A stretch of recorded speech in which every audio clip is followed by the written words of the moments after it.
بسم اللہ الرحمن الرحیم۔ اس ویڈیو میں شب برات کی فضیلت پر دو احادیث مبارکہ پیش کی جائیں گی۔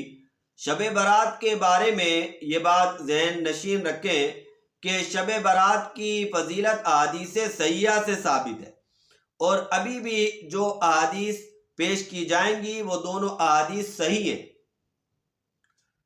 اور یہ بات بھی یاد رکھنے کی ہے کہ شب برات کی فضیلت 10 سے زائد صحابہ کرام نے مرفوعاً ان سے روایات موجود ہیں، جن میں حضرت ابو بکر صدیق، حضرت علی، حضرت معاذ بن جبل، حضرت ابو ہریرہ، حضرت ابو موسیٰ اشعری، حضرت عائشہ صدیقہ رضی اللہ تعالی عنہم کے بھی نام ہیں۔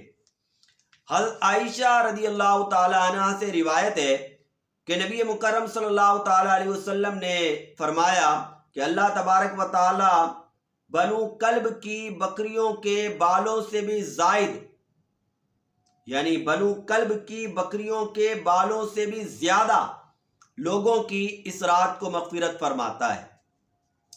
10 طرق سے حضرت عائشہ سے یہ روایت موجود ہے۔ ابن ماجہ میں ہے، مسند امام احمد بن حنبل میں، مصنف ابن شیبہ میں، اور ناصر الدین البانی نے سلسلۃ الاحادیث الصحیحہ جلد 8 صفحہ 138 میں اس حدیث مبارکہ کو صحیح قرار دیا ہے۔ لہذا اس رات کو بالکل غفلت میں نہیں گزارے، رات کو عبادت کریں، دن کو روزہ رکھیں، اللہ توفیق عطا فرمائے۔ دوسری حدیث مبارکہ حضرت ابو بکر صدیق رضی اللہ تعالیٰ عنہ سے روایت ہے، 22 کتب حدیث میں موجود ہے۔ اس کے بھی بارے میں کتاب السنہ میں تحقیم کی ناصر الدین البانی نے، اور کہا کہ یہ حدیث صحیح ہے۔ وہ حدیث یہ ہے کہ اللہ تبارک و تعالیٰ اس رات کو دو لوگوں کی مغفرت نہیں فرماتا۔ نمبر 1، جو دل میں بغض رکھتا ہے، نفرت رکھتا ہے، اپنے دل کو ایمان والوں کی نفرت سے، بغض سے بالکل پاک رکھیے۔ کسی بھی مومن کی نفرت آپ کے دل میں نہیں ہونی چاہیے۔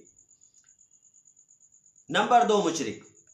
اللہ تبارک و تعالیٰ اس رات کو مبغض، یعنی بغض رکھنے والا، کینہ رکھنے والا، بغض رکھنے والی، کینہ رکھنے والی کی مغفرت نہیں فرماتا۔ نمبر 2، مشرک کی، یعنی کافر کی مغفرت نہیں فرماتا۔ اللہ تبارک و تعالی ہمارا خاتمہ ایمان پر فرمائے۔ دعاؤں میں یاد رکھیے گا۔